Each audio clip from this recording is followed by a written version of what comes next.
প্রধান নির্বাচক হাবিবুল বাশার সুমন লিটন দাসকে হয়তো কংগ্রেচুলেশনসই জানাচ্ছেন। 14তম বাংলাদেশি ক্রিকেটার হিসেবে ওয়ানডেতে 100তম ম্যাচ খেলার একেবারে দোরগোড়ায় লিটন দাস। এর আগে 13 জন বাংলাদেশি 100টা করে ওয়ানডে ম্যাচ খেলেছেন, যেখানে তৃতীয় সদস্য হিসেবে বাংলাদেশের জার্সি গায়ে 100তম ম্যাচ খেলেছিলেন হাবিবুল বাশার সুমন।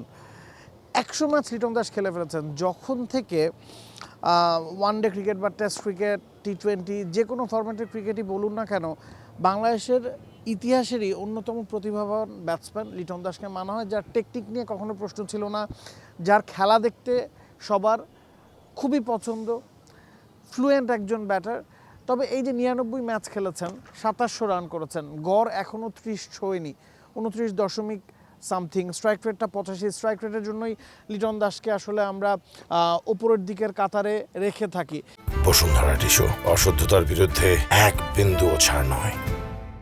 তবে এই যে 100তম টেস্ট ওয়ানডে তিনি খেলতে নামছেন, গেল 18 ম্যাচ ধরে তার 50 নাই। মাঝখানে এমনও হয়েছে টানা 9টা ইনিংসে তিনি ডাবল ডিজিটে যেতে পারেননি। ঘরোয়া ক্রিকেটে খুব ভালো করে যে কামব্যাক করেছেন তাও না। ওপেনিং স্লট থেকে তাকে এখন আমরা মিডল অর্ডারে ব্যাটিং করতে দেখেছি, যেটা 2019 বিশ্বকাপে আমরা দেখেছিলাম। টেস্ট ক্রিকেটে সাধারণত লোয়ার মিডল অর্ডারে ব্যাটিং করেন দেখেই তাকে মিডল অর্ডারে বাংলাদেশ ট্রাই করে দেখছে। একটু কি হতাশার কিনা যে 100তম ম্যাচ শেষেও লিটনের গড় 30-এর কম? অ্যাবসলিউটলি। এবং ওয়ানডে ফরম্যাটের ক্রিকেটে বা ওয়ার্ল্ড ক্রিকেটে যদি বলেন যে ওই যে আমরা একটা কথা বলি না, নিজের পটেনশিয়াল মিট করতে না পারা, সেটা বোধহয় লিটনের নামের পাশে সবচেয়ে বেশি যায়। কারণ ওয়ার্ল্ড ক্রিকেটের অনেক লেজেন্ডই বলেছেন যে লিটন কেন ওয়ার্ল্ড ক্রিকেট ডোমিনেট করেন না বিরাট কোহলি কিংবা বাবর আজমদের মতো, সেটা মানে বুঝতে পারেন না তারা বা অবাক হন। কারণ তার সেই ক্যাপাবিলিটি আছে, তার ব্যাটিংয়ের কথা আপনি বলছিলেন, সেই সব কিছুই তার আছে, কিন্তু কেন যেন বড় ইনিংসটা খেলা হচ্ছে না। একটা কারণ হয়তো বা সেটা তার নিজেরই ধারাবাহিকতার একটা অভাব অনেক সময় দেখা গেছে। আরেকটা ব্যাপার হতে পারে যে বাংলাদেশ যে ধরনের উইকেটে খেলে, আপনি এই সিরিজের উইকেটটার কথাই বলেন, এখানে আসলে 30-35 রানও অনেক সময় অনেক বড় স্কোর, এবং বিভিন্ন সময় বিভিন্ন পজিশনে খেলা, একটা পজিশনে কন্টিনিউ করতে না পারা, সব কিছু মিলিয়ে হয়তো বা আমার কাছে কেন জানে মনে হয় যে লিটন তার পটেনশিয়ালকে রিচ করতে পারলেন না। এবং আরেকটা ব্যাপার দেখেন যে লিটন দাস কিন্তু ওয়ানডে ফরম্যাটে, আপনি বলছিলেন যে 2019 বিশ্বকাপে মিডল অর্ডারে খেলেছেন, এরপর মনে হচ্ছিল যে তিনি খুব ভালো করছিলেন।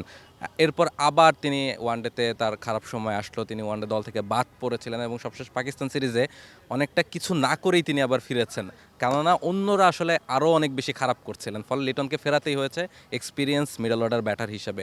তিনি আবার ফিরেছেন, কিন্তু ফিরে পাকিস্তানের বিপক্ষে সিরিজে কিছুর ইনিংস তিনি খেলেছিলেন, ইনিংসটাকে সেট হয়েছেন, কিন্তু ওই সেট হওয়ার পরে বড় ইনিংস খেলা, কারণ আপনি একজন ইয়াং ব্যাটারকে বা অন্যদের থেকে লিটনকে আপনি কেন এনেছেন?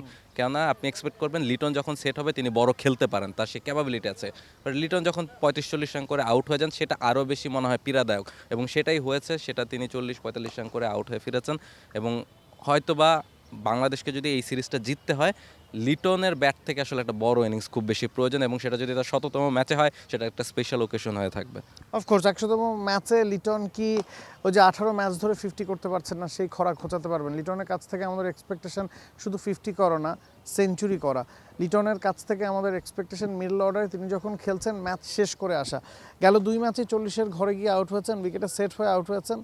বাংলাদেশকে সিরিজ বাঁচাতে হলে 100তম ম্যাচে লিটন দাসের জ্বলে ওঠাটা তাই সবচেয়ে বেশি জরুরি। For more updates, subscribe to our YouTube channel and click on the bell icon.